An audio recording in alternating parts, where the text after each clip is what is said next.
안녕하세요. 저는 조성자라고 합니다. 정말 어처구니 없던 제 이야기 좀 들어주세요. 제 나이는 75입니다. 남들은 제 나이에 자식들 덕 보면서 편안한 노후를 보낸다고들 하는데 제 인생은 어째 롤러코스터처럼 한치 앞을 내다볼 수가 없었네요. 불과 몇 년 전까지만 해도 저는 아들이 마련한 강남의 으리으리한 아파트에서 남부러울 것 없는 사모님 소리를 들으며 살았습니다. 하지만 지금은요? 지금 저는 그날 저를 길바닥에 내쫓았던 낡은 용달 트럭 기사님과 마주 앉아 향긋한 커피를 마시고 있습니다. 어쩌다 제 인생이 이렇게 기구하게 흘러왔는지 오늘 그 이야기를 한번 풀어놓아 볼까 해요. 제 아들 녀석의 사업이 하늘 높은 줄 모르고 잘 나가던 시절부터 바로 그날의 용달 트럭이 제 아파트 앞에 멈춰 서던 그날까지의 이야기 말입니다. 제 아들, 재민이는 참 똑똑하고 자랑스러운 아들이었어요. 젊은 나이에 IT 사업에 뛰어들어 그야말로 승승장구했죠. 신문에 이름이 오르내리고 텔레비전 경제 뉴스에도 심심치 않게 얼굴을 비추는 아들을 볼 때면 남편 없이 홀로 아들을 키운 서름이 눈 녹듯이 사라지는 것 같았습니다. 재민이는 사업이 번창하자마자 저를 위해 강남에서도 가장 전망 좋다는 주상복합 아파트를 얻었어요. 50평이 넘는 집은 온통 눈이 부신 대리석으로 꾸며져 있었고 거실 창밖으로는 서울의 야경이 그림처럼 펼쳐져 있었죠. 제가 평생을 살아온 낡은 빌라와는 비교도 할 수 없는 마치 다른 세상 사람들의 집 같았어요. 며느리인 가영이는 그런 아들의 성공을 온몸으로 증명하는 사람이었습니다. 머리부터 발끝까지 이름만 대면 알만한 명품들로 휘감고 다녔고 저를 만날 때마다 어머니, 이거 이번에 새로 나온 신상인데 한번 걸쳐보세요. 라며 고가의 옷이나 가방을 선물하곤 했습니다.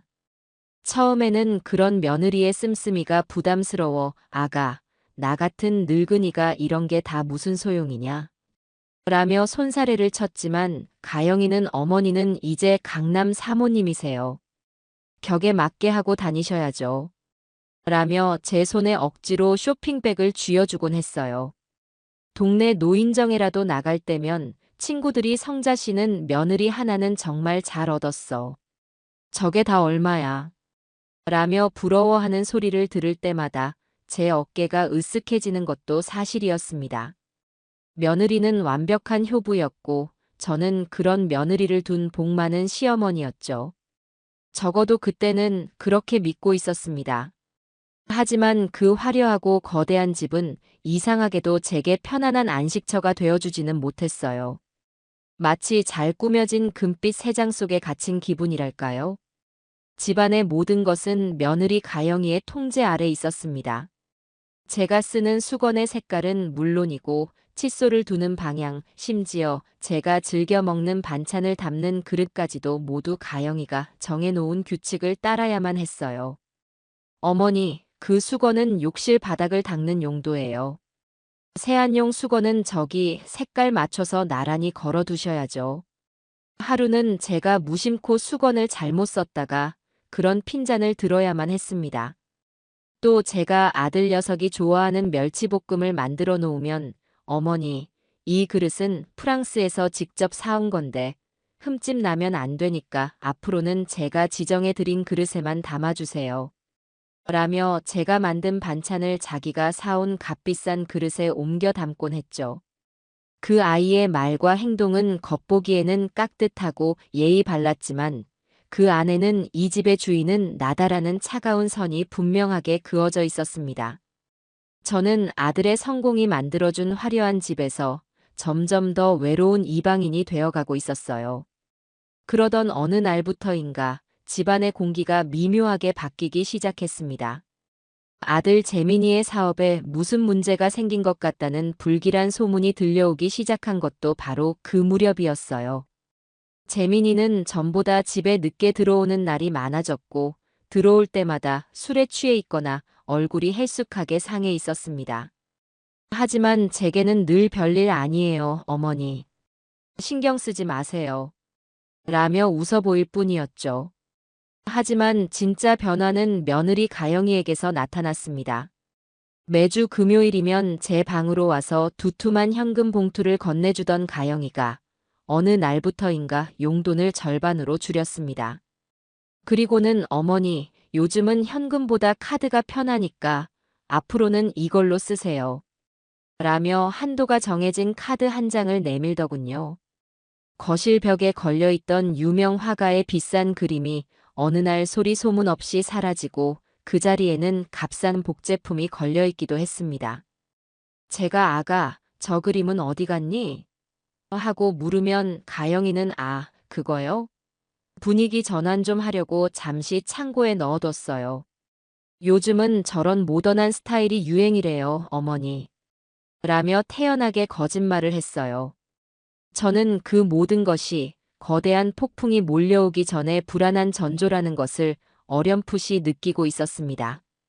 불길한 예감은 언제나 틀리는 법이 없더군요.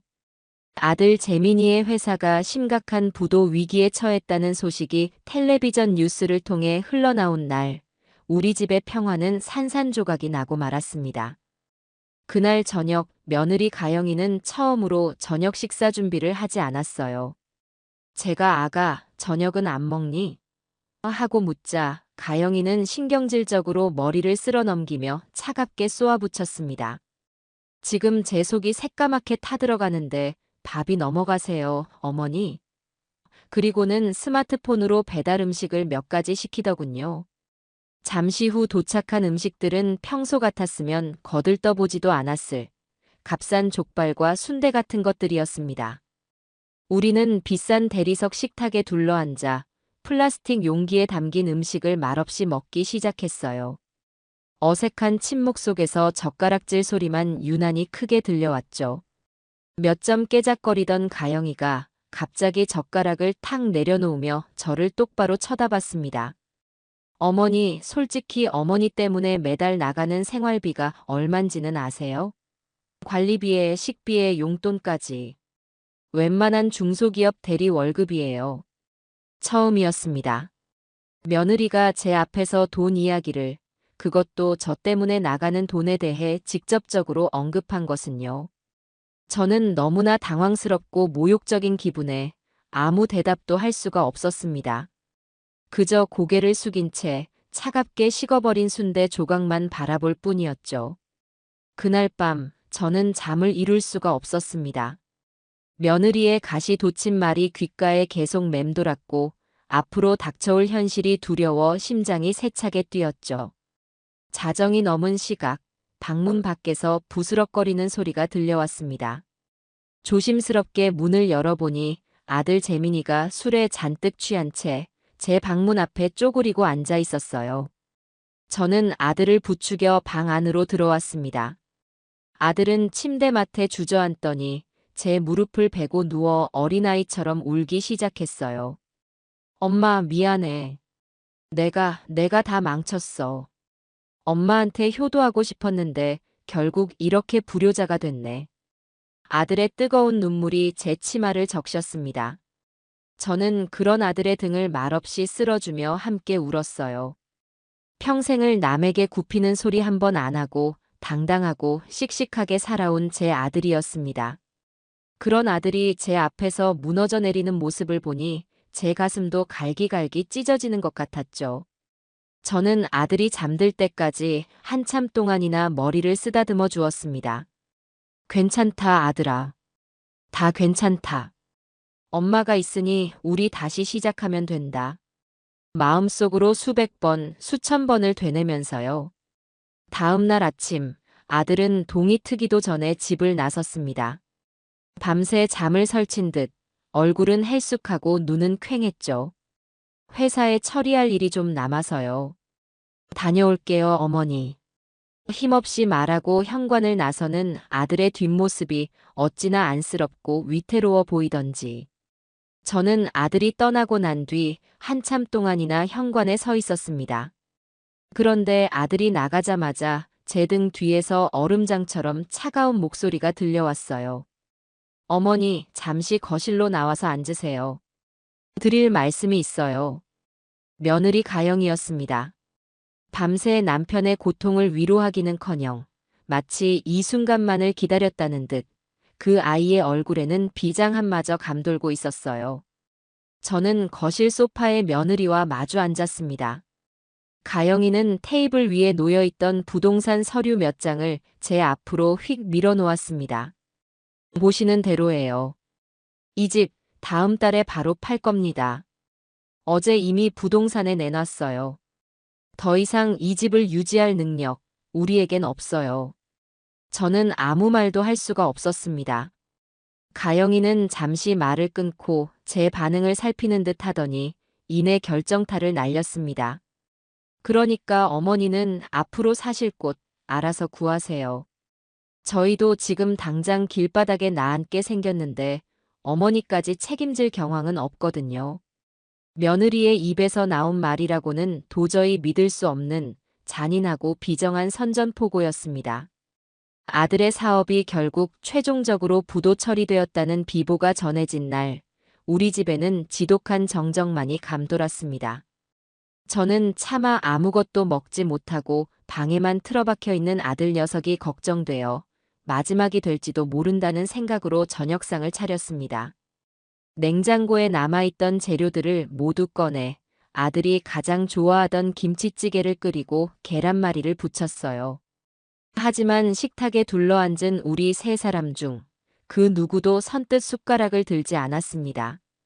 며느리 가영이는 입맛이 없다며 아예 숟가락을 들 생각도 하지 않았고 아들 재민이는 밥그릇에 고개를 푹 파묻은 채 그저 깊은 한숨만 내쉬고 있었죠.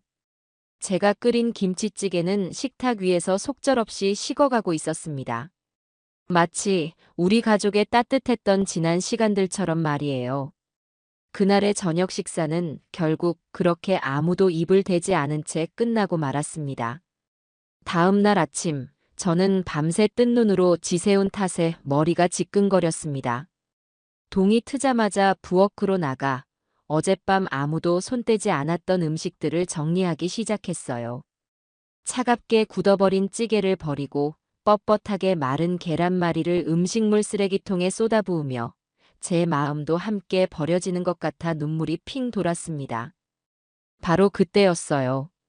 제 주머니에 넣어둔 낡은 휴대폰이 요란하게 울리기 시작했습니다. 화면에는 발신자 표시 제한이라는 낯선 문구가 떠 있었죠. 망설이다 전화를 받자 수화기 너머로 무뚝뚝한 남자의 목소리가 들려왔습니다. 사모님, 문가영 고객님이 부르신 용딸입니다. 10분 뒤에 도착합니다. 저는 그게 무슨 소리인지 단 한순간도 이해할 수가 없었어요. 용딸이라니요? 우리가 이사라도 간다는 말인가? 저기요, 전화를 잘못 거신 것 같은데요. 저희는 용딸 부른 적 없습니다. 제가 당황해서 말하자 남자는 오히려 의아하다는 듯 되물었습니다. 아닌데요. 문가영 고객님 성함으로 어르신 짐 빼는 걸로 예약되어 있는데요. 어르신 짐. 그 말을 듣는 순간 제 머릿속의 모든 생각이 멈춰버렸습니다. 전화를 끊고 멍하니 서 있는데 10분이라는 시간은 속절없이 흘러갔습니다. 그리고 정말로 창밖으로 낡고 허름한 파란색 용딸 트럭 한 대가 아파트 단지 안으로 들어서는 것이 보였어요. 제가 사는 아파트는 입주민 차량이 아니면 출입 절차가 꽤 까다로운 곳인데 그 트럭은 아무런 제지도 받지 않고 정문으로 들어오고 있었습니다. 며느리가 이미 경비실에 연락을 해두었던 것이겠죠. 저는 비틀거리는 걸음으로 현관문을 열고 나갔습니다. 복도 끝 엘리베이터에서 며느리 가영이와 건장한 남자 2명이 내리고 있었어요. 그 남자들은 작업복 차림에 거친 인상을 하고 있었습니다. 가영이는 제게 눈길 한 번 주지 않고 곧장 제 방으로 향했습니다. 그리고는 인부들에게 턱짓으로 명령했어요. 여기 안에 있는 짐 전부 저 트럭에 실어주세요. 시간 없으니까 빨리빨리 움직이세요. 인부들은 망설임 없이 제 방으로 들어가 제 낡은 옷가지가 담긴 서랍장과 손때 묻은 살림살이들을 꺼내기 시작했습니다. 가영아, 지금 이게 무슨 짓이냐? 내게 말 한마디 없이 어떻게 이럴 수가 있어. 제가 기가 막혀 소리치자 가영이는 그제야 저를 돌아보며 벌레 씹은 표정으로 말했습니다. 어머니 짐, 이게 전부잖아요. 어차피 얼마 되지도 않는 거 제가 직접 빼드리는 거예요. 감사하게 생각하세요. 빨리 씻고 나가세요. 곧 집 보러 사람들이 올 시간이에요. 제 방에서 나온 짐들은 현관문 밖에 아무렇게나 쌓이기 시작했습니다. 제가 평생을 아끼던 낡은 자개장, 남편의 유품인 낡은 서류 가방, 그리고 아들의 어린 시절 사진이 담긴 앨범까지. 그 모든 것이 먼지 쌓인 잡동사니 취급을 받으며 거칠게 다루어졌죠. 인부 중 한 명은 제 자개장 모서리를 벽에 부딪혀 이가 나가게 만들었고, 또 다른 한 명은 앨범이 담긴 상자를 발로 툭툭 차며 옮겼습니다. 저는 그 모습을 속수무책으로 지켜볼 수밖에 없었어요. 아들에게 전화를 걸어 이 기막힌 상황을 알려야겠다고 생각했지만 아들은 어제 회사 일로 지방에 내려가 오늘 밤에나 돌아올 예정이었습니다. 며느리는 일부러 아들이 없는 날을 골라 저를 이렇게 내쫓고 있었던 겁니다. 모든 짐이 1층으로 옮겨지고 용달 트럭의 짐칸에 실리기 시작했습니다. 값비싼 외제 차들만이 드나들던 아파트 주차장에 제 초라한 살림살이들이 만천하에 공개되는 순간이었어요. 저는 차마 그 광경을 똑바로 쳐다볼 수가 없어 고개를 푹 숙인 채 눈물만 삼켰습니다. 평생을 자식 하나만 바라보고 헌신하며 살아온 결과가 결국 이렇게 길바닥에 내쫓기는 것이라니. 제 인생이 통째로 부정당하는 기분이었습니다. 인부들이 제 짐을 용달 트럭에 아무렇게나 던져 싣는 동안 제 눈에 한 사람의 모습이 들어왔습니다. 바로 용달 트럭 기사 아저씨였어요. 쉬는 넘어 보이는 까무잡잡한 얼굴에 주름이 깊게 팬 그저 평범하고 고단해 보이는 인상의 남자였습니다. 그런데 그 아저씨의 행동은 다른 인부들과는 사뭇 달랐어요. 인부들이 짐을 거칠게 던지면 그는 말없이 다가가 짐이 부서지지 않게 위치를 다시 잡아주었습니다. 앨범이 담긴 상자가 열려 사진 몇 장이 바닥으로 쏟아지자 그는 허리를 숙여 흙먼지를 손으로 털어내고는 다시 상자 안에 소중하게 넣어주었죠. 제가 아끼던 작은 난초 화분이 깨질세라 자신의 작업복 상의를 벗어 화분을 감싸주는 모습도 보았습니다. 그는 단 한마디 말도 하지 않았지만 그 묵묵한 행동 하나하나에는 최소한의 인간에 대한 예의와 연민이 담겨 있었습니다. 그 작은 친절이 지옥 같은 그 순간에 제가 기댈 수 있었던 유일한 온기였어요. 1시간이 채 되지 않아 제 평생의 역사가 담긴 모든 짐이 낡은 용달 트럭 짐칸에 모두 실렸습니다. 인부들은 이마에 땀을 훔치며 가영이에게서 두둑한 일당을 받아 챙기고는 뒤도 돌아보지 않고 사라졌어요. 이제 그 자리에는 저와 가영이, 그리고 용달 기사 아저씨, 이렇게 세 사람만 남았습니다. 가영이는 지갑에서 꼬깃꼬깃한 5만원권 지폐 몇 장을 꺼내 제 손에 억지로 쥐어주었습니다. 30만원이에요. 보증금도 안 되는 돈인 거 알지만 이게 제가 해드릴 수 있는 전부예요. 이걸로 방을 구하시든 찜질방에 가시든 마음대로 하세요. 그리고는 제 귓가에 다른 사람은 들을 수 없을 만큼 작은 목소리로 속삭였습니다. 그리고 다시는 우리 앞에 나타나지 마세요. 재민 씨 인생에도 이제 어머니는 아무런 도움이 안 돼요. 그 잔인한 말을 끝으로 가영이는 미련 없이 돌아서서 아파트 안으로 유유히 사라졌습니다. 저는 손에 쥐어진 돈다발과 짐이 가득 실린 트럭을 번갈아 보며 그 자리에 망연자실하게 서 있었어요. 이제 어디로 가야 하나? 앞으로 어떻게 살아야 하나? 눈앞이 캄캄하고 다리에 힘이 풀려 주저앉을 것만 같았습니다. 바로 그때였어요. 트럭 운전석에 올라탔던 용달 기사 아저씨가 시동을 거는 대신 다시 차에서 내렸습니다. 그리고는 제게로 터벅터벅 걸어오더군요. 저는 이제 출발해야 하니 비키라는 말을 하러 온 줄 알았습니다. 그런데 그 아저씨는 제 앞에 서서 아무 말 없이 자신의 주머니를 뒤지기 시작했어요.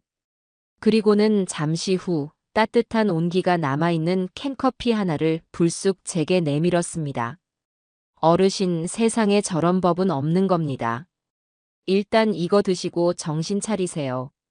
날도 추운데 손이 얼음장 같으시네. 저는 너무나 뜻밖의 친절해 아무 말도 못하고 그가 내민 커피만 멀뚱멀뚱 쳐다보았습니다. 아저씨는 제 손에 캔커피를 쥐어주고는 한숨을 한번 푹 쉬며 말했어요. 제가 일단 갈 만한 곳이라도 한번 알아봐 드릴게요. 이대로 길에 계실 수는 없잖아요. 제 차에 일단 타세요, 어르신. 그 한마디가, 그 따뜻한 캔커피 하나가 그 순간 제게는 세상의 그 어떤 비싼 선물보다도 값진 구원이었습니다. 저는 결국 참았던 눈물을 터뜨리며 그 자리에 주저앉아 한참을 울었습니다. 용달 기사 아저씨의 낡은 트럭 조수석에 올라탔을 때 저는 비로소 제가 아들의 집에서 제 인생에서 완전히 쫓겨났다는 사실을 온몸으로 실감할 수 있었습니다.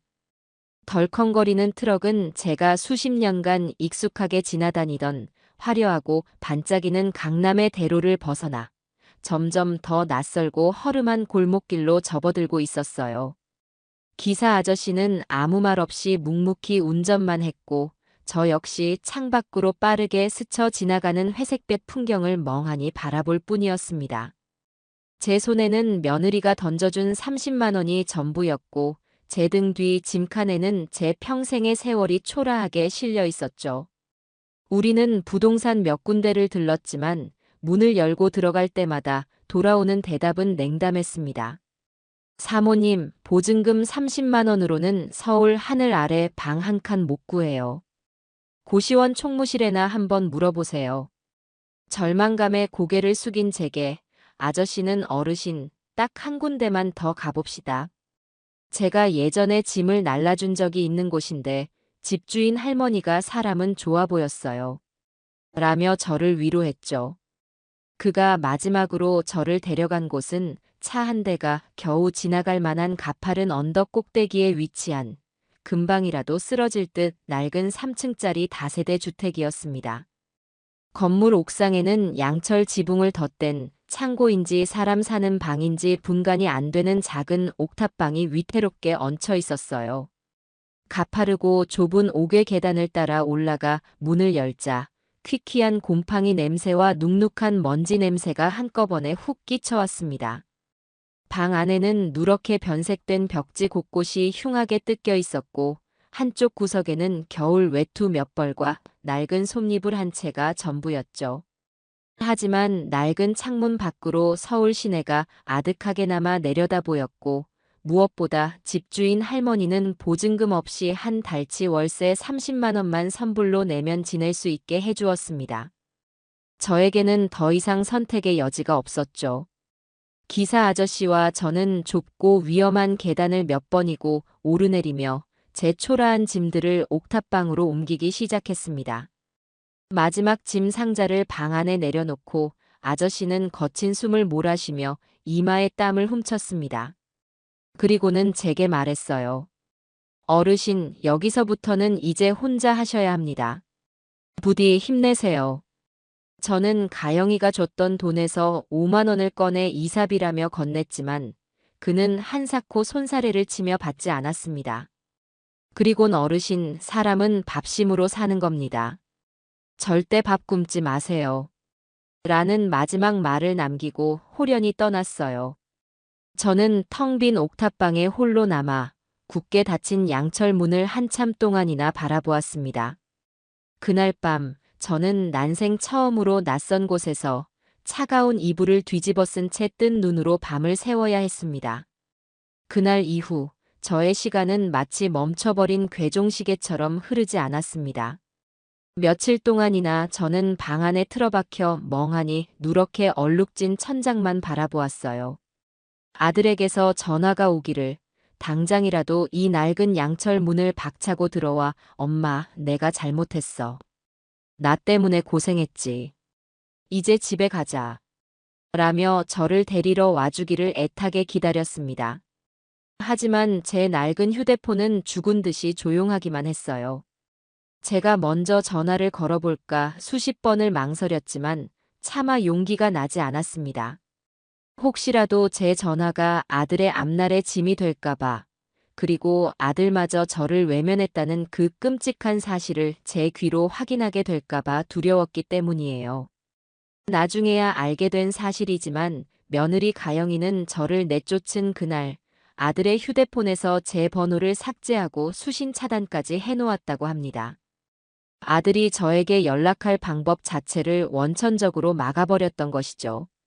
제가 평생을 바쳐 키운 아들은 그렇게 제 인생에서 속절없이 지워지고 있었습니다. 가영이가 쥐어준 30만 원에서 월세를 내고 나니 수중에는 고작 몇만 원이 전부였습니다. 그 돈으로 쌀과 김치를 사서 하루에 한 끼, 밥에 김치만 먹으며 버텼어요.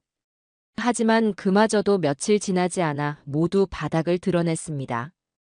뼛속까지 시려오는 배고픔보다 더 견디기 힘든 것은 심장을 도려내는 듯한 지독한 외로움과 절망감이었습니다. 나는 이제 세상에 정말 혼자구나. 이대로 이 차갑고 더러운 옥탑방에서 아무도 모르게 굶어 죽는구나. 그런 생각에 사로잡혀 며칠 동안이나 수돗물 외에는 아무것도 입에 대지 못하고 낡은 이불만 뒤집어 쓰고 누워 있었습니다. 바로 그때였어요. 누군가 낡은 현관문을 조심스럽게 똑똑 하고 두드렸습니다. 힘없는 목소리로 누구세요? 하고 묻자 문 밖에서 익숙한 목소리가 들려왔습니다. 어르신 저예요. 며칠 전에 이사 도와드렸던 용딸 기사입니다. 저는 비틀거리는 몸을 겨우 일으켜 문을 열었습니다. 문 앞에는 그날의 용딸 기사 아저씨가 김이 모락모락 나는 뜨거운 뚝배기 국밥 한 그릇을 들고 서 있었어요. 그 따뜻한 온기와 구수한 냄새에 저는 그만 그 자리에 주저앉아 아이처럼 엉엉 울고 말았습니다. 그 국밥은 제 인생의 가장 밑바닥에서 한 인간이 다른 인간에게 건넨 가장 따뜻한 위로였습니다. 그날 이후 용딸 기사 아저씨는 저의 유일한 말벗이자 세상과 저를 이어주는 유일한 끈이 되어 주었습니다. 자신의 이름은 박철민이라고 소개한 그는 일주일에 두세 번씩 옥탑방을 찾아와 두부 한 모, 콩나물 한 봉지라도 제 손에 쥐어주고 가곤 했어요. 처음에는 그런 그의 도움이 불편하고 미안해서 이렇게까지 안 하셔도 괜찮아요. 저 때문에 괜히 돈 쓰지 마세요. 라며 거절했지만 그는 이 근처에 배달 올 일이 자주 있습니다. 지나는 길에 들른 거니까 제발 부담 갖지 마세요, 어르신.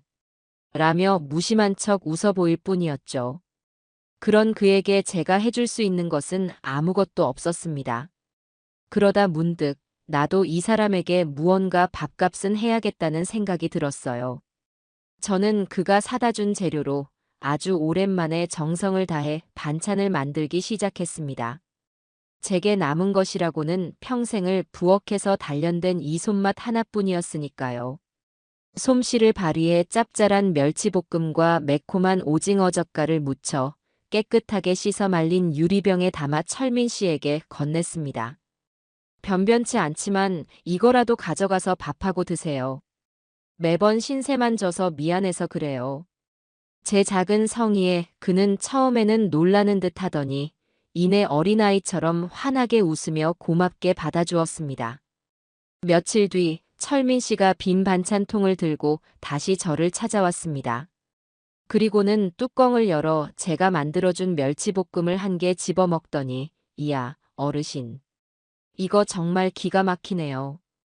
제가 여태 먹어본 멸치볶음 중에 제일 맛있습니다. 돌아가신 저희 어머니가 해주시던 바로 그 맛이에요. 라며 엄지손가락을 치켜 세웠어요. 저는 그의 칭찬에 멋쩍어 웃기만 했는데 그가 갑자기 진지한 얼굴로 제게 말했습니다. 어르신, 제가 빈말하는 게 아니라 진지하게 드리는 말씀인데요. 이 손맛으로 장사 한번 해보시는 건 어때요? 요즘 사람들 다들 바쁘다는 핑계로 공장에서 찍어낸 음식들만 먹고 살잖아요. 어르신처럼 이렇게 정성껏 만든 진짜 집 반찬이라면 분명히 저처럼 그리워하는 사람들이 많을 겁니다. 어르신 반찬이라면 제가 이 트럭 몰고 다니면서 식당마다 다 팔아드릴 자신 있습니다. 장사라니요. 평생을 남편과 자식 뒷바라지만 하며 살아온 제게는 너무나 낯설고 막막한 이야기였습니다. 제가 뭘 안다고 장사를 해요. 이 나이에 가진 돈도 하나 없는데. 제가 손사래를 치자 철민 씨는 오히려 더 확신에 찬 목소리로 말했습니다. 나이가 무슨 상관입니까? 어르신 손에 이미 값을 매길 수 없는 재산이 있는걸요. 이 정직한 손맛이 바로 어르신 재산입니다. 그 말을 듣는 순간 저는 잊고 있던 제 자신을 떠올렸습니다. 가난한 살림에도 늘 주변 사람들에게 음식 만들어 나눠주기를 좋아했던 제 모습. 제 음식을 먹고 행복해하던 이웃들의 얼굴. 그래, 나도 아직은 쓸모 있는 사람이 될 수 있겠구나. 나도 아직 끝난 게 아니구나. 저는 그날 철민 씨의 말 한마디에 다시 일어설 용기를 얻었습니다. 그날부터 저의 작은 옥탑방은 희망을 만들어내는 반찬 공장이 되었습니다. 철민 씨는 다음 날 자신의 낡은 용달 트럭을 담보로 작은 대출을 받았다며 제 손에 100만 원이 든 돈 봉투를 쥐어주었어요. 저는 그럴 수 없다며 한사코 마다했지만 그는 이건 빌려드리는 게 아니라 제가 어르신의 첫 번째 손맛에 투자하는 겁니다. 나중에 돈 많이 버시면 그때는 저 이자로 쳐서 비싼 갈비찜이나 한번 사주세요. 라며 넉살 좋게 웃었습니다. 저는 그 돈으로 중고 소형 냉장고와 휴대용 가스레인지 그리고 각종 식재료를 사들였습니다. 그리고 매일 새벽 4시에 일어나 밤늦도록 반찬을 만들기 시작했어요. 장조림, 장아찌, 김치, 나물무침. 몸은 고되고 힘들었지만 제 손으로 무언가를 다시 만들어낼 수 있다는 사실에 신이 나서 시간 가는 줄도 몰랐습니다. 철민 씨는 그런 저를 위해 자신의 유일한 밥줄인 용달 트럭을 조성자 반찬의 1호 배달 차량으로 내어주었습니다. 그는 매일 아침 갓 만든 제 반찬들을 트럭에 싣고 자신이 아는 인근의 작은 식당과 시장 상인들에게 배달을 가주었어요. 처음에는 반신반의하던 사람들도 한번 제 반찬을 맛보고 나서는 할머니, 내일은 나물 좀 더 많이 갖다 줘요. 옛날 우리 엄마가 해준 맛이랑 똑같네. 라며 단골 손님이 되기 시작했습니다. 옥탑방 구석에 쌓여가는 빈 반찬 통들을 볼 때마다 저는 철민 씨와 함께 웃으며 고된 하루의 피로를 잊곤 했습니다. 우리는 그렇게 세상의 가장 낮은 곳에서 서로에게 의지하며 희망이라는 것을 다시 만들어가고 있었어요. 반찬 장사가 조금씩 자리를 잡아가고 제 손에 만져보는 돈도 조금씩 늘어가던 어느 날 저녁이었어요. 그날도 철민 씨와 함께 옥탑방에 앉아 고된 하루를 마무리하며 저녁을 먹고 있는데 그가 조심스럽게 아들 재민이의 소식을 꺼냈습니다. 그동안 제가 애써 묻지 않는 아들 녀석의 행방을 저를 걱정한 그가 백방으로 수소문하고 다녔던 모양이에요. 어르신, 너무 걱정은 마세요. 아드님, 그래도 밥은 잘 챙겨 먹고 지내고 있답니다. 철민 씨의 말에 따르면 재민이는 며느리 가영이와 이혼 소송을 진행 중이며 현재는 인천에 있는 한 대형 아파트 공사장을 전전하며 막노동으로 사업 빚을 갚아나가고 있다고 했습니다. 그 말을 듣는 순간 밥을 넘기던 제 목이 턱하고 메어왔습니다. 제 눈에는 아직도 어리기만 한 내 아들이 먼지 날리는 공사장에서 낯선 사람들과 뒤섞여 고된 노동을 하고 있다니요. 제 가슴이 미어졌지만 아들이 도망치지 않고 스스로의 잘못을 책임지려 다시 일어서려 노력하고 있다는 사실에 한편으로는 대견한 마음도 들었습니다.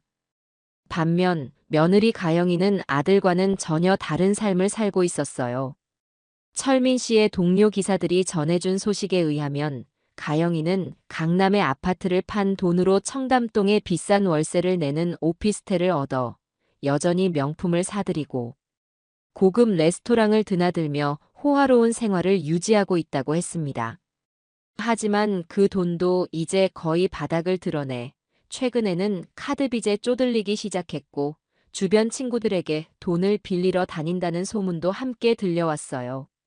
모든 것을 잃고 밑바닥에서 다시 시작하려는 아들과 마지막 남은 돈으로 꺼져가는 허영의 불씨를 붙잡고 있는 며느리.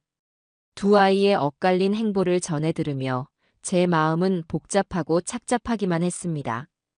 저는 그날 밤 잠을 이룰 수가 없었어요. 뜬 눈으로 밤을 새우다 새벽같이 일어나 부엌으로 향했습니다. 그리고 아들 재민이가 어릴 적부터 가장 좋아하던 달콤 짭짤한 오징어채 볶음과 기름기가 적은 홍두깨살로 만든 소고기 장조림을 정성껏 만들었어요.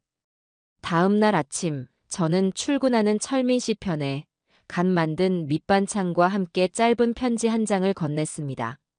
낡은 편지 봉투 안에는 아들아, 다른 건 몰라도 밥 굶지 말고 살아라. 엄마가 라고 쓴 쪽지와 함께 제가 며칠 동안 반찬을 팔아본 꼬깃꼬깃한 10,000원짜리 지폐 몇 장을 함께 넣었어요. 철민 씨는 아무 말 없이 제 손에 들린 반찬통을 받아들고 묵묵히 고개를 끄덕여 주었습니다.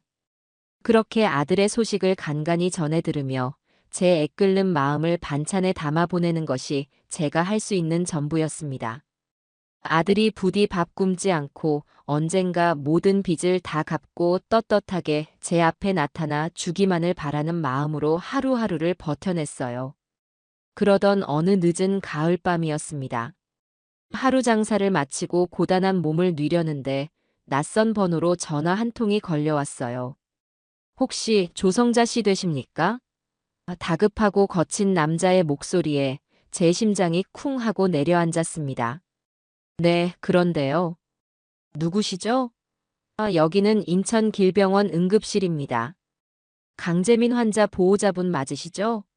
환자분이 공사장에서 작업 중에 5m 높이의 비계에서 추락하는 사고를 당해서 지금 위급한 상태로 수술에 들어갔습니다. 빨리 병원으로 오셔야 할 것 같습니다.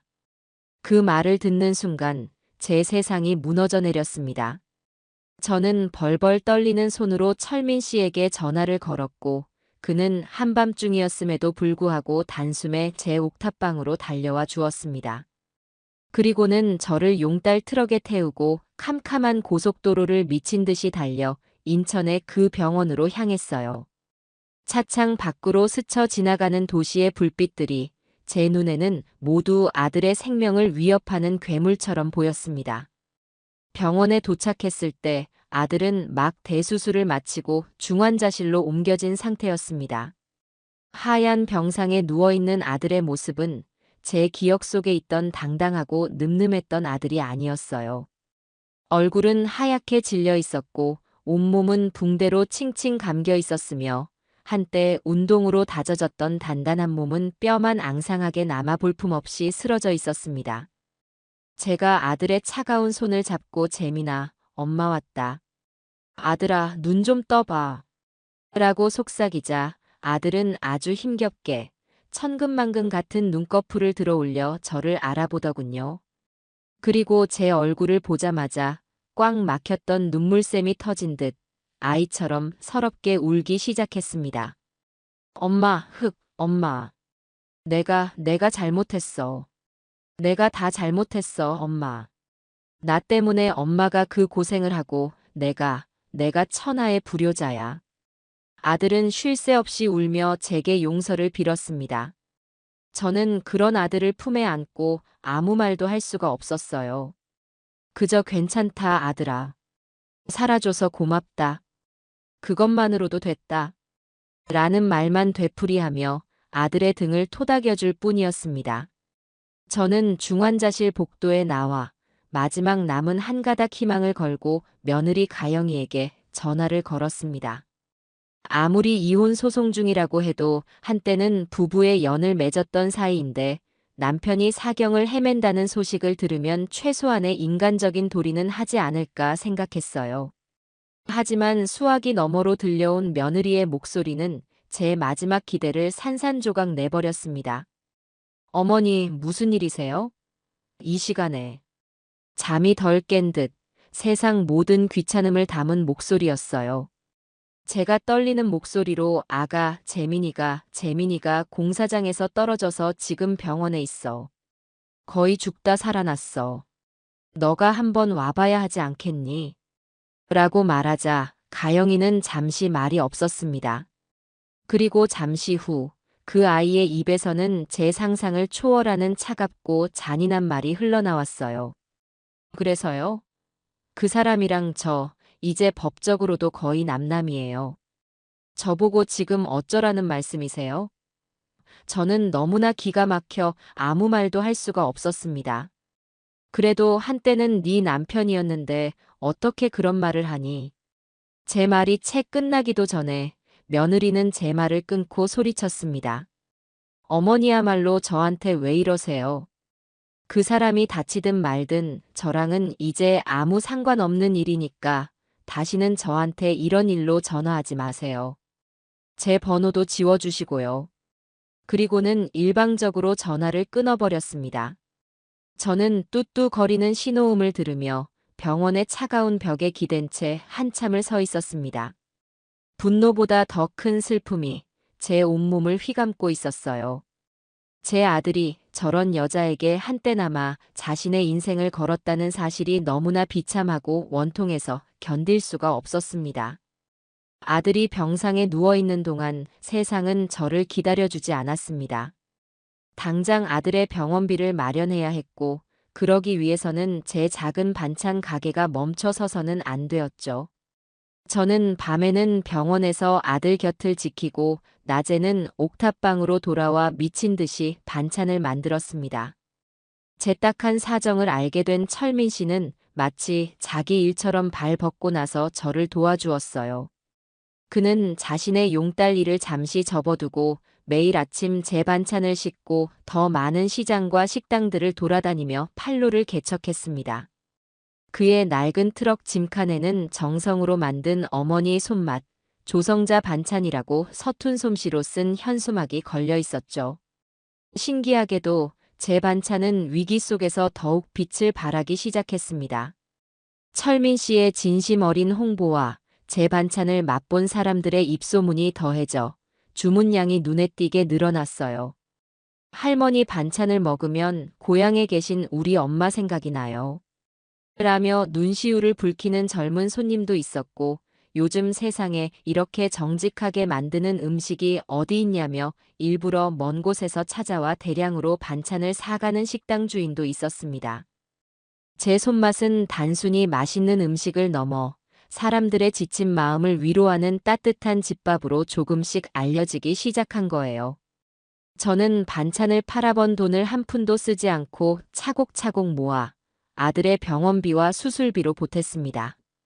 몇 달 뒤 아들은 많은 사람들의 걱정 덕분에 기적적으로 건강을 회복하고 무사히 퇴원할 수 있었습니다.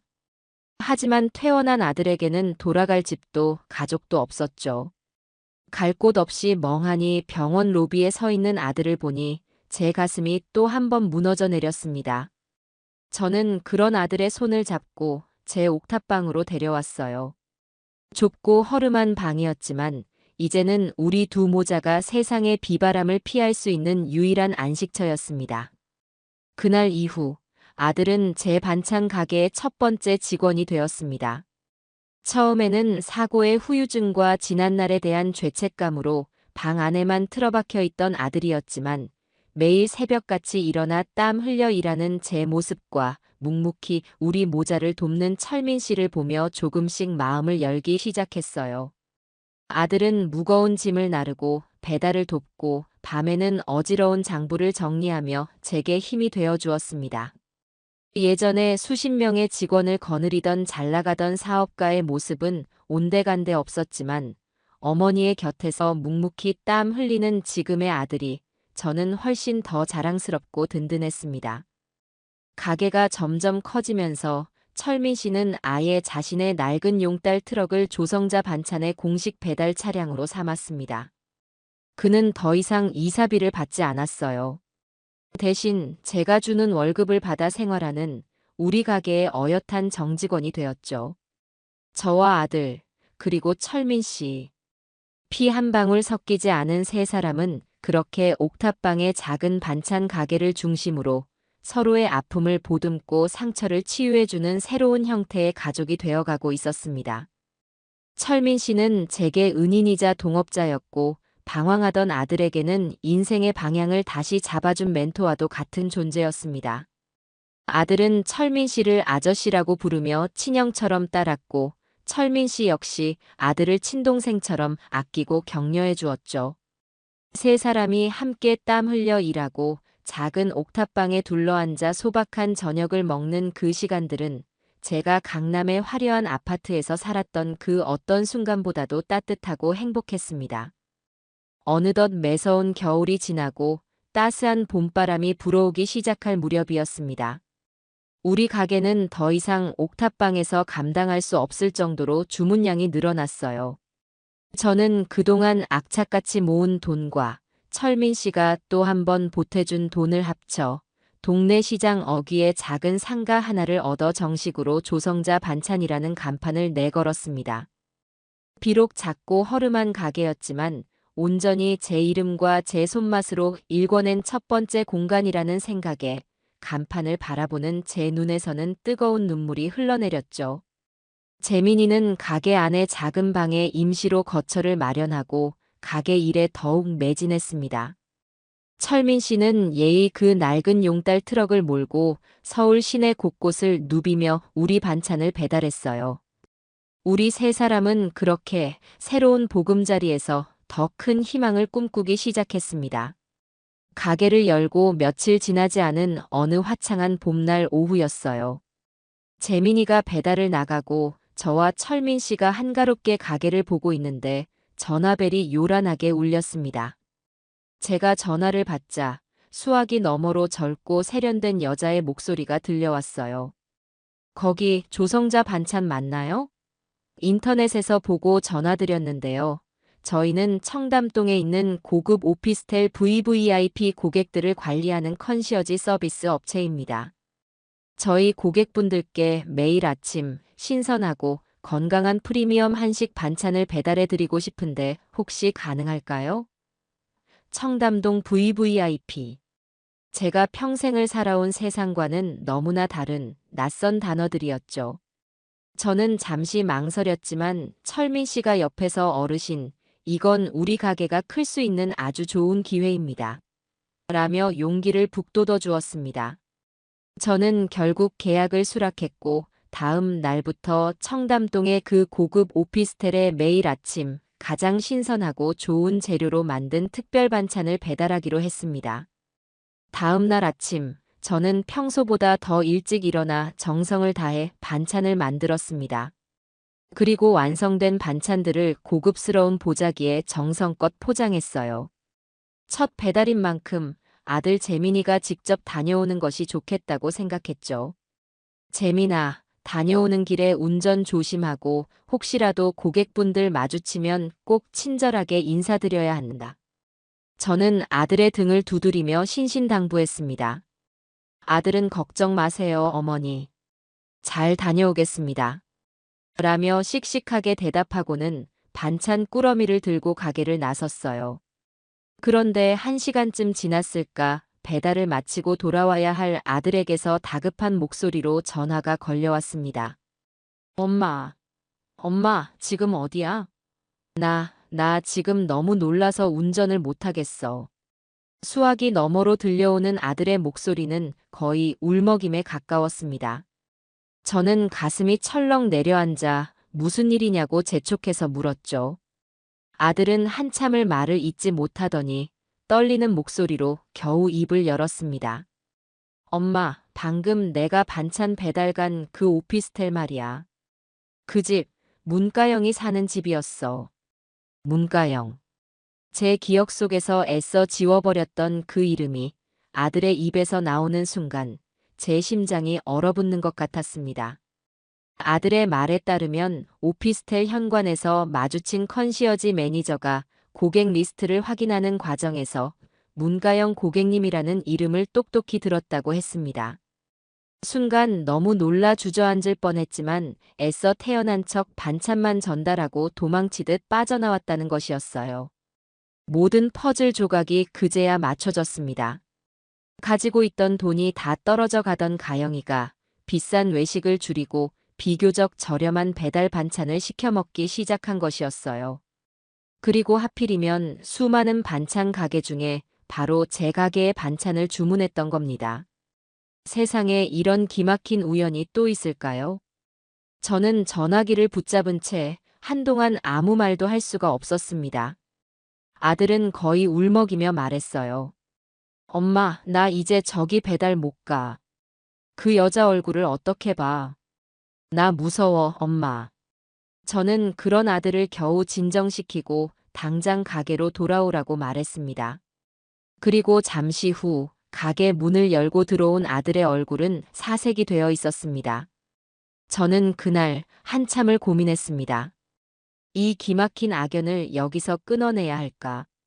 아니면 이것 또한 하늘이 제게 준 기회일까?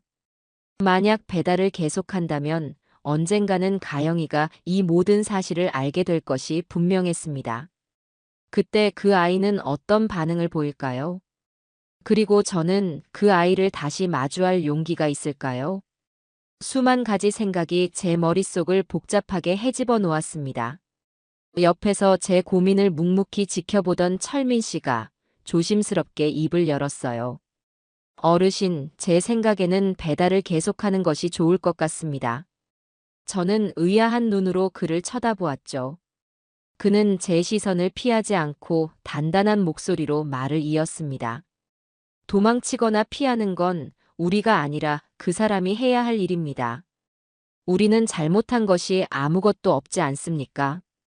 우리가 땀 흘려 정직하게 만든 음식을 돈을 내고 사 먹겠다는데 마다할 이유가 없습니다. 그리고 재민이가 가기 힘들다면 이제부터 그 배달은 제가 직접 가겠습니다. 그의 말에는 흔들림 없는 확신이 담겨 있었어요. 저는 그의 눈을 보며 제 마음을 정했습니다. 그래, 피하지 말자. 정면으로 부딪혀보자. 이것이 어쩌면 그 아이에게 저와 제 아들이 어떻게 다시 일어섰는지를 보여줄 수 있는 가장 확실한 방법일지도 모릅니다. 그날 이후 청담동 오피스텔로 가는 아침 배달은 철민 씨의 몫이 되었습니다. 그는 매일 아침 제가 정성껏 싼 반찬 꾸러미를 들고 낡은 용달 트럭을 몰아 청담동으로 향했어요. 다행히 배달은 비대면으로 문 앞에 조용히 놓아두고 오는 방식이라 가영이와 직접 마주칠 일은 없었습니다. 그렇게 며칠, 몇 주가 흘렀습니다. 가영이는 아무것도 모른 채 매일 아침 자신이 그토록 경멸하고 내쫓았던 시어머니의 손맛이 담긴 반찬으로 아침 식사를 하고 있었겠죠. 저는 매일 아침 철민 씨가 배달을 나설 때마다 복잡하고 미묘한 감정에 사로잡히곤 했습니다. 이건 복수일까요? 아니면 연민일까요? 어쩌면 둘 다일지도 모릅니다. 그 아이가 언젠가 진실을 알게 되었을 때 느끼게 될 충격과 굴욕감을 상상하면 통쾌한 마음이 들다가도 한때는 제 며느리였던 그 아이가 이제는 남이 해준 반찬에 의지의 끼니를 해결하고 있다는 사실에 마음 한구석에 씁쓸해지는 것은 어쩔 수 없었습니다. 그러던 어느 날 아침이었어요. 철민 씨가 배달을 마치고 평소보다 조금 상기된 얼굴로 가게에 돌아왔습니다. 어르신, 오늘 아침에 큰일 날 뻔했습니다. 그의 말에 따르면 그날은 오피스텔 현관에서 가영이와 마주칠 뻔했다고 합니다. 엘리베이터를 기다리고 있는데 등 뒤에서 하이힐 소리가 들려 돌아보니 가영이가 자기를 향해 걸어오고 있었다는 것이었어요. 그는 순간 너무 놀라 자기도 모르게 옆에 있던 비상계단으로 몸을 숨겼다고 했습니다. 다행히 가영이는 그를 알아보지 못하고 엘리베이터를 타고 올라갔지만 철민 씨는 심장이 철렁 내려앉는 것 같았다고 했죠. 어르신, 아무래도 그 사람이 조금씩 의심을 하기 시작한 것 같습니다. 조심해야 할 것 같아요. 그의 말을 듣고 보니 그럴 가능성이 충분했습니다. 아무리 입맛이 둔한 사람이라도 몇 주 동안 같은 음식을 먹다 보면 그 맛이 낯익다는 것을 느끼게 될 테니까요. 어쩌면 가영이는 제 반찬을 먹으며 아주 희미하게 잊고 싶었던 과거의 기억을 떠올리고 있었을지도 모릅니다. 가영이가 진실을 알게 되는 데는 그리 오랜 시간이 걸리지 않았습니다. 철민 씨의 예감대로 가영이는 며칠 동안 반찬을 먹으며 그 맛이 너무나 익숙하고 어딘가 기분이 나쁠 정도로 자신의 입맛에 딱 맞는다는 사실에 강한 의심을 품기 시작했다고 해요. 특히 자기가 유일하게 먹을 줄 알았던 맵지 않고 달콤하게 볶은 멸치볶음의 맛은 세상에 단 한 사람, 바로 저만이 낼 수 있는 맛이라는 것을 그 아이 역시 어렴풋이 기억하고 있었던 겁니다. 어느 날 아침 가영이는 반찬 배달 시간에 맞춰 일부러 오피스텔 1층 로비로 내려왔습니다. 그리고 창밖 주차장을 유심히 살폈죠. 잠시 후 오피스텔 정문으로 들어서는 낡고 허름한 파란색 용달 트럭 한 대를 발견했습니다. 처음에는 그저 평범한 배달 트럭이라고 생각했지만 그 트럭이 주차장에 멈춰서고 익숙한 인상의 남자가 내리는 순간 가영이는 그 자리에서 얼어붙고 말았다고 합니다. 바로 몇 달 전 비 오는 날 자신의 시어머니와 그 초라한 짐들을 싣고 떠났던 바로 그날의 그 용달 트럭, 그 용달 기사였으니까요. 가영이는 믿을 수 없는 현실에 한동안 그 자리에 못 박힌 듯 서 있었다고 합니다. 그리고는 홀린 듯이 주차장으로 걸어 나갔어요.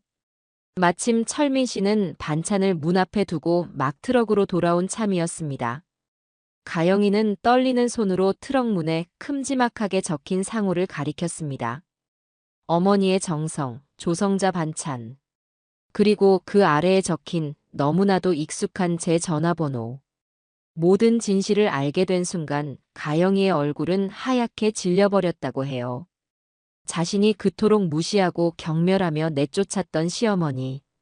이제는 죽었는지 살았는지 관심조차 없었던 그 늙은 시어머니의 반찬을 매일 아침 돈을 주고 사서 먹고 있었다는 충격적인 사실. 그리고 그 반찬을 배달해준 사람이 자신에게 굴욕적인 기억을 안겨주었던 바로 그 용달 기사였다는 사실에 가영이는 참을 수 없는 굴욕감과 분노에 휩싸였습니다. 철민 씨의 말에 따르면 가영이는 아무 말도 하지 못하고 그저 입술을 파르르 떨며 자신과 트럭을 번갈아 쳐다보기만 하다가 이내 비명을 지르며 오피스텔 안으로 뛰어들어갔다고 합니다. 모든 것이 탄로난 순간이었죠. 이제 우리에게는 가영이의 다음 행동을 기다리는 일만 남아 있었습니다. 며칠 동안 가영이에게서는 아무런 연락도 오지 않았습니다. 그 침묵이 폭풍전야처럼 느껴져 오히려 더 불안했죠. 저와 아들, 그리고 철민 씨는 매일 가게 문을 열면서도 언제 들이닥칠지 모르는 그 아이 때문에 마음을 졸여야만 했습니다. 그리고 마침내 운명의 날이 찾아왔어요. 그날은 유난히 손님이 많아 점심시간이 한참 지나도록 눈코 뜰 새 없이 바쁜 날이었습니다. 마지막 손님까지 다 빠져나가고 저희 세 사람이 겨우 한숨을 돌리며 늦은 점심을 먹으려던 참이었죠. 바로 그때 가게 문에 달린 풍경이 딸랑 하는 소리를 내며 불청객의 등장을 알렸습니다. 가게 문을 열고 들어선 사람은 다름 아닌 문가영이었습니다. 예전에 그 화려하고 당당했던 모습은 온데간데 없었어요. 값비싼 명품 옷 대신 어디서 샀는지 모를 낡은 트렌치 코트를 걸치고 있었고 완벽하게 세팅되었던 머리는 푸석하게 엉클어져 있었습니다. 하지만 그 초라한 행색과는 반대로 그 아이의 눈은 분노와 도끼로 이글이글 타오르고 있었죠. 가영이는 가게 안을 한번 휙 둘러보더니 저와 아들 그리고 철민 씨를 차례로 쏘아보고는 경멸이 가득한 목소리로 제게 말했습니다. 재밌으셨어요, 어머니? 이런 식으로 저를 비웃고 조롱하니까 아주 통쾌하셨냐고요. 저는 숟가락을 내려놓고 자리에서 일어나 그 아이와 마주 섰습니다. 무슨 말을 하는 건지 모르겠구나. 우리는 그저 우리 일을 했을 뿐이다. 제 담담한 대답에 가영이는 코웃음을 치며 더 큰 소리로 악을 썼습니다. 일? 이게 일로 보여요? 이건 명백한 복수잖아요. 어떻게 저 같은 사람을 시켜서 나한테 일부러 이딴 반찬 쪼가리를 배달시킬 수가 있어요? 이건 나를 능멸하고 기만하는 행위라고요. 그때 가만히 듣고만 있던 아들 재민이가 자리에서 벌떡 일어났습니다. 문가영, 너야말로 지금 무슨 말을 하는 거야? 어머니한테 그게 무슨 말버릇이야? 아들의 분노에 찬 목소리에도 가영이는 눈 하나 깜짝하지 않았습니다. 오히려 아들을 비웃으며 말했죠. 어머, 강재민 씨 아니세요? 꼴이 말이 아니네. 여기서 어머니 반찬 배달이나 하면서 살고 있었어? 그러게 누가 사업 말아먹으래. 그 말을 듣는 순간 저는 더 이상 참을 수가 없었습니다. 그만하거라. 너는 어쩌면 그렇게 변한 게 하나도 없니? 아직도 모든 잘못을 남의 탓으로만 돌리고 있구나. 제 일갈에 가영이는 잠시 주춤하는 듯 했습니다. 하지만 이내 다시 도끼 어린 눈으로 저를 노려보며 자신의 본색을 드러내기 시작했어요. 됐고요. 옛날 이야기하러 온 거 아니니까. 본론만 말하죠. 어머니, 요즘 이반찬 가게로 돈 좀 버신다면서요? 소문 다 들었어요. 그리고는 정말 상상도 못할 기가 막힌 요구를 제게 해왔습니다. 저 지금 돈이 좀 필요해요. 재민 씨가 위자료 한 푼 안 주고 나를 내쫓았잖아요. 그러니까 어머니가 대신 주세요. 딱 1억만 주세요. 그럼 제가 두 분 앞에 다시는 나타나지 않고 깨끗하게 사라져 드릴게요. 저는 너무나 어이가 없어서 헛웃음이 터져 나왔습니다. 1억이라니요. 자기 발로 내 아들을 버리고 시어미를 길바닥에 내쫓은 그 아이가 이제 와서 위자료라니요. 가게 안에 모든 공기가 싸늘하게 얼어붙었습니다. 아들은 당장이라도 가영이의 멱살을 잡을 것처럼 분노에 차 있었고 철민 씨 역시 굳은 얼굴로 상황을 지켜보고 있었어요. 저는 잠시 동안 아무 말 없이 도끼만 남은 며느리의 얼굴을 가만히 들여다보았습니다. 그리고는 조용히 뒤돌아 주방으로 향했어요. 잠시 후 저는 쟁반 하나를 들고 다시 나왔습니다. 쟁반 위에는 방금 지어 김이 모락모락 나는 따뜻한 흰쌀밥 한 공기와 제가 아침에 갓 무친 나물 반찬 몇 가지 그리고 뜨거운 된장국 한 그릇이 전부였습니다. 저는 그 밥상을 돈을 요구하는 며느리의 앞에 조용히 내려놓았습니다. 그리고는 지치고 슬픈 목소리로 말했죠. 가영아, 너에게 줄 돈은 나한테 한 푼도 없다. 대신 밥은 먹고 가거라. 보니 며칠 굶은 사람처럼 얼굴이 말이 아니구나. 제 행동에 담긴 의미를 가영이는 끝내 이해하지 못했습니다. 어쩌면 이해하고 싶지 않았을지도 모르죠. 그 아이의 눈에 제가 내민 따뜻한 밥상은 돈을 주지 않으려는 시어미의 마지막 자존심 혹은 자신을 길거리에서 밥이나 얻어먹는 신세로 전락했다며 조롱하는 모욕적인 동정으로만 보였을 겁니다. 가영이의 얼굴이 처음에는 당혹감으로, 다음에는 불신으로, 그리고 마침내는 주체할 수 없는 분노로 시뻘게 달아오르더니 이내 신경질적이고 날카로운 웃음소리가 가게 안의 정적을 갈기갈기 찢어놓았습니다. 하하하. 어머니, 지금 저랑 장난하세요? 제가 지금 이깟 밥 한 그릇 얻어먹으려고 이 누추한 곳까지 친히 행차하신 줄 아냐고요. 옆에 있던 아들 재민이가 더는 참지 못하고 자리에서 벌떡 일어났습니다. 그의 얼굴은 분노와 슬픔으로 엉망이 되어 있었어요. 문가영, 너 지금 어머니 앞에서 무슨 말버릇이야? 당장 그 말 취소하고 사과드리지 못해. 아들의 녹이 어린 외침에도 가영이는 눈 하나 깜짝하지 않았어요. 오히려 재민이를 머리부터 발끝까지 경멸적으로 훑어보며 비웃음을 흘렸죠. 어머, 강재민 씨 아니세요? 꼴이 아주 말이 아니시네. 여기서 어머니 반찬 배달이나 하면서 그렇게 살고 있었어? 쯧쯧. 그러게 누가 그렇게 무능하게 사업을 홀라당 말아먹으래. 너만 아니었어도 너만 제대로 했어도 내가 사람들 앞에서 이딴 꼴은 안 당했어. 뭐? 이 여자 봐라. 너 내가 병원에서 죽다 살아났을 때 뭐라고 했는지 벌써 잊었어? 나랑 상관없는 사람이라고 다시는 연락하지 말라고 했던 게 바로 너야. 내가 사업 자금 때문에 마지막으로 아버지 묘까지 팔자고 했을 때 너는 백화점 가서 신상 골프채 사달라고 졸랐던 거 기억 안 나. 아들의 울분에 찬 외침에 저와 철민 씨는 처음 듣는 이야기라는 듯 놀란 눈으로 재민이를 쳐다보았습니다. 두 사람 사이에 험한 말이 오가려던 찰나 제가 조용히 재민이의 팔을 잡고 말렸습니다. 됐다 아들아. 저 아이와 더는 말 섞지 마라. 상처만 받을 뿐이다. 그리고 저는 다시 가영이를 향해 지치고 슬픈 목소리로 말했습니다. 가영아, 진정하고 내 말을 들어보거라. 너를 조롱하려는 마음은 눈곱만큼도 없었다. 너에게 줄 돈은 정말 나한테 한 푼도 없지만 그래도 한때나마 내 며느리였던 너가 굶주린 얼굴을 하고 있는 것을 보니 어미 된 도리로서 차마 그냥 보낼 수가 없어서 그런 것이다. 이 밥이라도 배불리 먹고 기운 차려서 네 인생을 똑바로 살아나가거라. 계속 그렇게 남탓만 하며 망가뜨리기에는 너의 젊은 날이 너무 아깝지 않니? 제 진심 어린 충고가 그 아이의 마지막 남은 이성의 끈을 툭 하고 끊어버린 모양입니다. 가영이는 갑자기 악마 같은 표정으로 돌변하더니 짐승 같은 고함 소리를 내지르며 제가 내려놓은 밥상을 그대로 뒤엎어버렸습니다.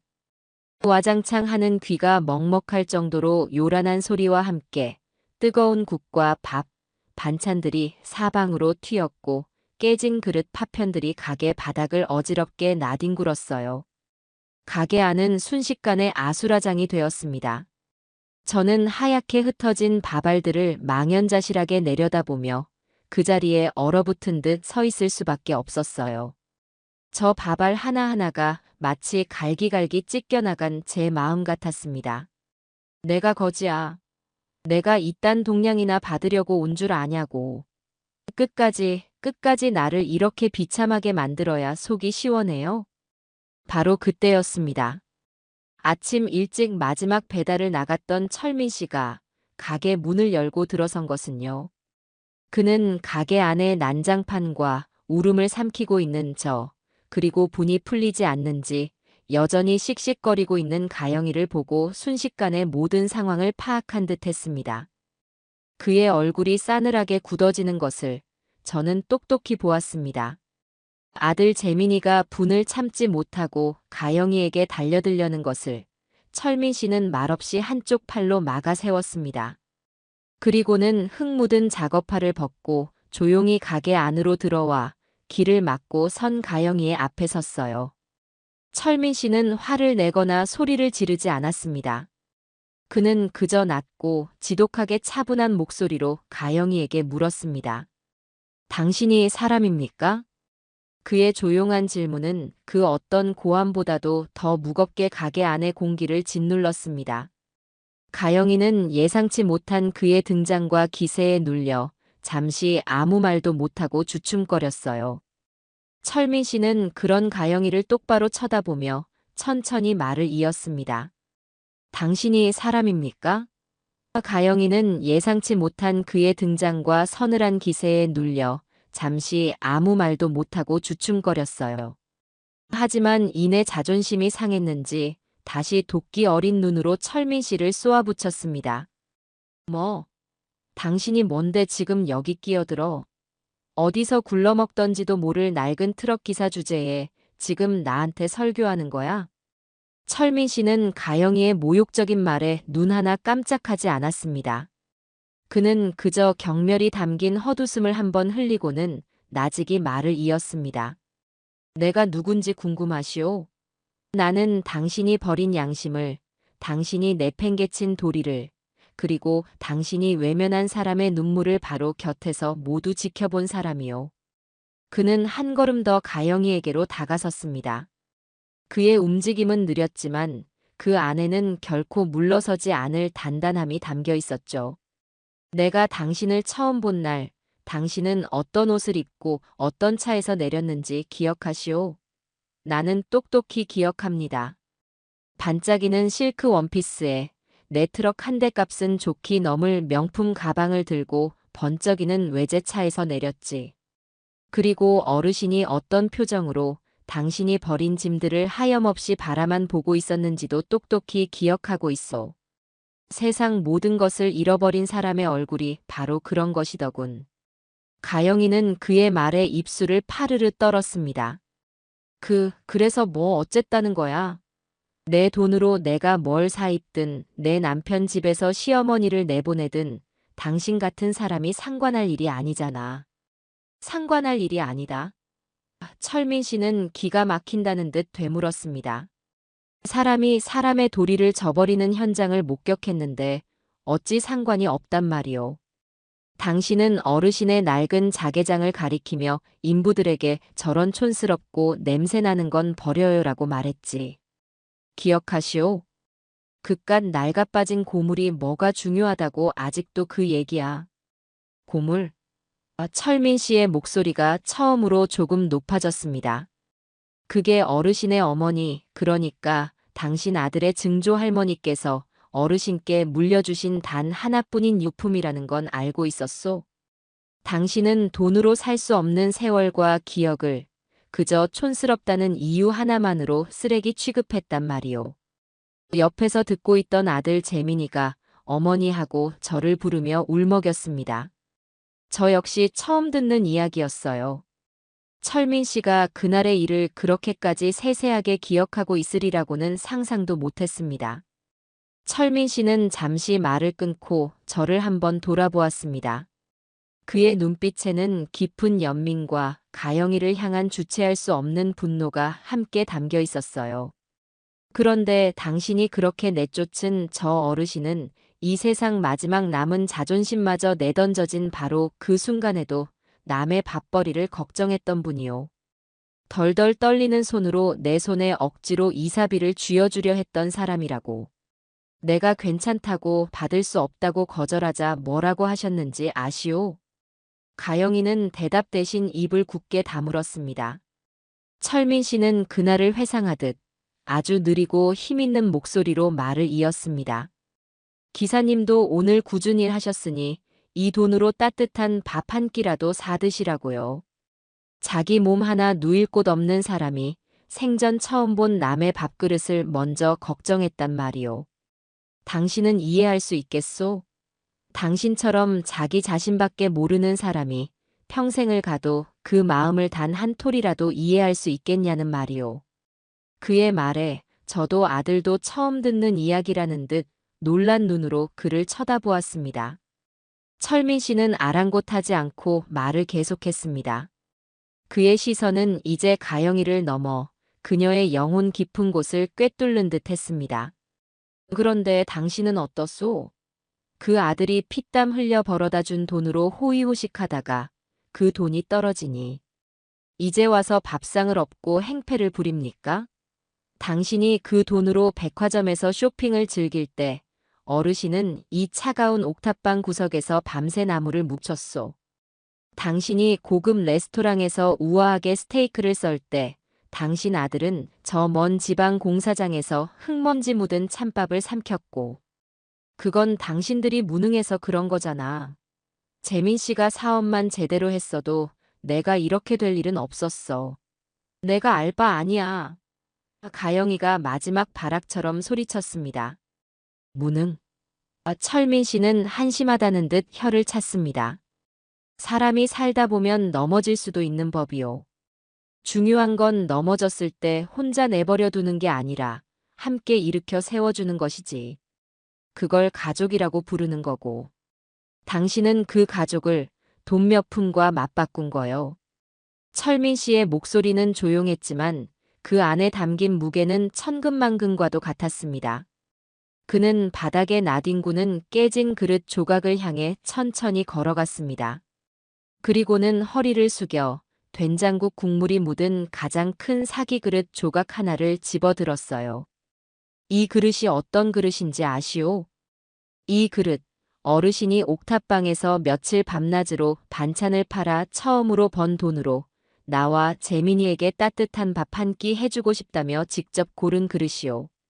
당신이 아무렇지 않게 엎어버린 이 밥상은 누군가에게는 절망의 끝에서 다시 일어선 희망 그 자체였고 피눈물이 밴 자존심이었으며 그리고 서로를 보듬는 따뜻한 마음이었단 말이오. 그는 그릇 조각을 든 채 다시 가영이에게로 다가왔습니다. 그의 눈빛은 이제 분노를 넘어 깊은 경멸로 가득 차 있었어요. 그는 바닥에 나뒹구는 깨진 그릇 조각들을 발끝으로 가리키며 마지막 말을 내뱉었습니다. 이 밥상, 당신이 엎은 게 차라리 다행입니다. 당신 같은 사람은 어르신이 정성껏 차려준 이 따뜻한 밥을 먹을 자격조차 없으니까. 그러니 당장 이 신성한 밥터에서 나가시오. 다시는 이 귀한 땀이 밴 땅에 발 디딜 생각 말고. 철민 씨의 그 서리빨 같은 일갈에 가영이는 아무 말도 하지 못했습니다. 분노로 일그러져 있던 그 아이의 얼굴이 이제는 당혹감과 수치심으로 하얗게 질려 있었어요. 가영이는 저와 아들, 그리고 자신의 앞을 막아선 철민 씨를 차례로 노려보더니 결국 아무 말도 하지 못하고 욕설만 한번 나직이 내뱉고는 뒤돌아서서 가게를 뛰쳐나갔습니다. 딸랑하고 풍경 소리가 그 아이의 퇴장을 알렸죠. 그 뒤로 동네에서는 물론이고 그 어디에서도 가영이를 봤다는 사람은 아무도 없었습니다. 마치 처음부터 이 세상에 없었던 사람처럼 그녀는 그렇게 우리의 삶에서 완전히 사라져버렸어요. 가영이가 떠나고 난 뒤 가게 안에는 무거운 침묵만이 남았습니다. 저는 그제야 참았던 눈물을 터뜨리며 바닥에 주저앉았고 아들은 말없이 다가와 제 어깨를 감싸 안았습니다. 어머니, 죄송해요. 저런 사람을 제가 사랑했었다는 게 믿기지 않아요. 제가 괴물이랑 살았습니다, 어머니. 아들은 말을 잇지 못하고 울먹였습니다. 철민 씨는 아무 말 없이 빗자루와 쓰레받기를 가져와 묵묵히 바닥에 흩어진 음식물과 유리 조각들을 쓸어 담기 시작했어요. 그날의 그 소라는 제 인생을 끈질기게 따라다녔던 지독한 악연이 마침내 끝났음을 알리는 시끄럽고도 서글픈 신호탄과도 같았습니다. 그 모든 광경을 바로 곁에서 지켜본 아들 재민이는 그날 이후로 한 뼘 더 성장한 어른이 되었습니다. 이전까지 아들의 마음속에 남아있던 과거의 성공에 대한 미련과 실패에 대한 자기 연민, 그리고 가영이에 대한 일말의 애증까지도 그날의 사건으로 모두 깨끗하게 털어낸 듯 보였어요. 아들은 다음 날 제 앞에 와서 깊이 고개를 숙였습니다. 어머니, 그리고 아저씨. 정말 죄송하고 또 감사합니다. 두 분이 아니었다면 저는 아직도 과거의 망령에 사로잡혀 앞으로 나아가지 못했을 겁니다. 이제 제가 두 분을 평생 지켜드리겠습니다. 그날 이후 아들은 가게 일을 자기 일처럼, 아니 자기 목숨처럼 여기며 매달렸습니다. 밤낮을 가리지 않고 새로운 반찬을 개발하고 더 넓은 거래처를 확보하기 위해 발로 뛰었죠. 아들의 그런 성실한 모습에 저는 마음 한구석이 든든하면서도 한편으로는 제게 늘 든든한 버팀목이 되어준 철민 씨에게 미안하고 고마운 마음이 들었습니다. 어느덧 여름이 지나고 귀뚜라미 소리가 들려오는 가을밤이었습니다. 하루 장사를 마치고 저와 철민 씨는 가게 앞 작은 평상에 앉아 시원한 막걸리 잔을 기울이고 있었어요. 아들은 가게 안에서 내일 나갈 주문량을 확인하며 장부를 정리하고 있었죠. 우리는 아무 말 없이 밤하늘에 떠있는 둥근 달을 한참 동안이나 바라보았습니다. 그때 철민 씨가 아주 조심스럽게 그리고 조금은 수줍은 목소리로 제게 말했습니다. 어르신, 제가 어르신을 처음 만난 날이 기억나십니까? 저는 고개를 끄덕였죠. 그날을 어찌 잊을 수 있겠어요. 그날 어르신께서 그 모진 수모를 당하시면서도 제게 건네려 하셨던 그 5만 원이 제게는 5억 원보다 더 큰 돈으로 느껴졌습니다. 세상에 아직은 이렇게 따뜻한 사람이 있구나. 그때 처음 생각했습니다. 그는 막걸리 한 사발을 단숨에 비우고는 제 손을 가만히 잡으며 말을 이었습니다. 어르신, 제가 뭐 대단한 걸 바라는 건 아닙니다. 그저 지금처럼 앞으로 남은 인생 좋은 벗이 되어서 서로 아플 때 이렇게 기댈 어깨가 되어주고 기쁠 때 마주보고 웃어줄 수 있는 그런 사이로 그렇게 함께 늙어가고 싶습니다. 그것은 사랑 고백이라기보다는 한 사람이 다른 사람에게 건네는 가장 진솔하고 따뜻한 동행의 약속이었습니다. 저는 아무 말 없이 저보다 더 거칠고 투박한 그의 손을 마주 잡았습니다. 저같이 보잘것없는 늙은이에게 그런 따뜻한 말씀을 해주시니 몸 둘 바를 모르겠습니다. 저야말로 철민 씨가 아니었다면 지금쯤 어디서 차가운 밥을 먹고 있을지. 앞으로 저도 철민 씨의 좋은 벗이 되어드리겠습니다. 세월은 참 빠르게 흘렀습니다. 조성자 반찬은 정직한 손맛과 저희들의 기구한 사연이 더해져 동네 반찬 가게를 넘어 어엿한 중소식품 회사로 성장했습니다. 아들 재민이는 특유의 성실함과 영민함으로 이제는 수십 명의 직원을 거느리는 유능하고 젊은 사장이 되어 회사를 훌륭하게 이끌어 나갔어요.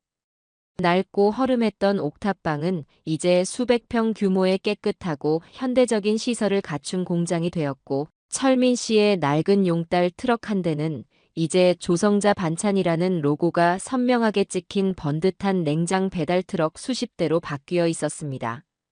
회사가 커지면서 저는 자연스럽게 경영 일선에서 물러났습니다. 아들은 제게 최고급 승용차와 기사를 붙여주고 평생 편안하게 사시라며 으리으리한 아파트를 얻어주려 했지만 저는 그 모든 것을 사양했어요. 대신 제가 평생을 바쳐 일궈온 이 가게가 한눈에 내려다 보이는 작은 언덕 위에 소박한 집 한 채를 짓고 그곳에서 철민 씨와 함께 조용한 행복을 누리는 삶을 선택했습니다. 우리는 구청에 가서 혼인신고를 하지는 않았어요.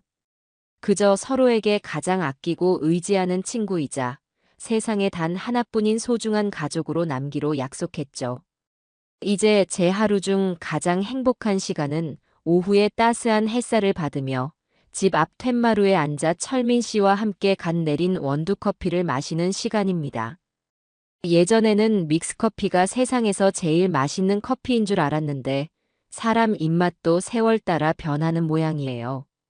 우리는 아무 말 없이 언덕 아래 분주하게 오가는 우리 회사의 배달 트럭들을 내려다보곤 합니다. 하얀 트럭들이 줄지어 공장을 빠져나가 서울 시내 곳곳으로 뻗어나가는 모습을 볼 때면 마치 제가 낳은 자식들이 세상으로 나아가 제 몫을 다하는 것을 보는 것처럼 가슴이 벅차오르곤 하죠. 그러면 철민 씨는 제 마음을 다 안다는 듯이 빙그레 웃으며 말합니다. 저 하얀 차들이 아무리 많아져도 제 낡은 파란 트럭만 한정은 없을 겁니다. 그 트럭에는 어르신의 눈물과 제 땀, 그리고 우리 재민이의 희망이 함께 실려 있었으니까요. 그의 말에 우리는 또 한 번 마주보며 소리내어 웃습니다. 제 인생의 가장 밑바닥에서 만난 그 낡은 용달 트럭은 이제 제 인생을 가장 높은 곳으로 이끌어준 세상에서 가장 소중한 보물이 되어 제 기억 속에 남아 있습니다. 아들 재민이는 예전에 그 어떤 아들보다 더 지극하고 속 깊은 효자가 되었습니다. 아들은 매주 주말이면 손수 운전을 해서 저와 철민 씨를 모시고 교회의 경치 좋은 곳으로 나들이를 가곤 합니다.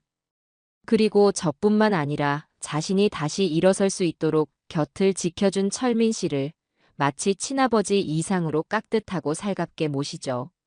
아저씨, 아니 아버님. 요즘 허리가 안 좋으시다던데 제가 좋은 한약 한 제 지어 올리겠습니다.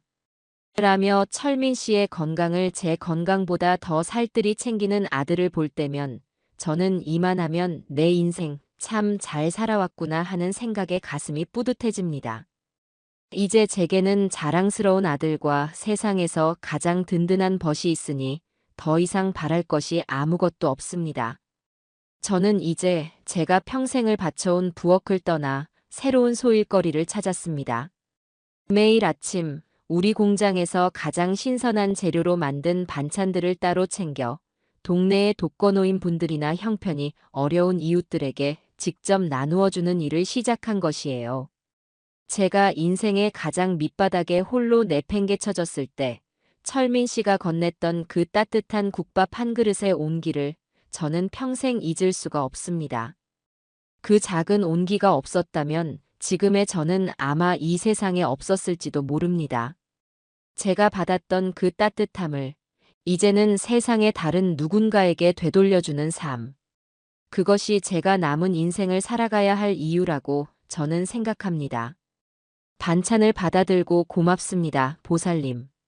이라며 제 손을 꼭 잡아주시는 할머니들의 주름진 얼굴을 볼 때마다 저는 돈으로는 결코 살 수 없는 진정한 행복과 보람을 느낍니다. 가끔 동네를 산책하다가 짐을 가득 실은 낡은 용달 트럭이 제 곁을 지나갈 때가 있습니다.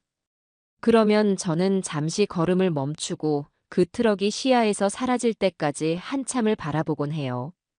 저를 세상의 나락으로 떨어뜨렸지만 동시에 제게 구원의 손길을 내밀었던 바로 그날의 용달 트럭이 떠오르기 때문입니다. 인생이란 참 알 수 없는 것 같아요. 가장 큰 절망의 순간에 가장 빛나는 희망이 숨어 있기도 하니까요. 저를 내쫓았던 그 며느리는 제 인생 최악의 악연이었지만 그 악연이 아니었다면 저는 평생 금빛 새장 속에 갇혀 제 자신의 힘으로 날아오르는 법을 배우지 못했을 겁니다.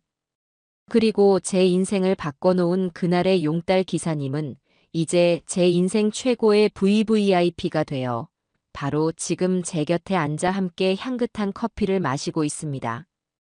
시청자 여러분, 혹시 지금 인생의 가장 어두운 터널을 지나고 계신 분이 있다면 부디 용기를 잃지 마세요.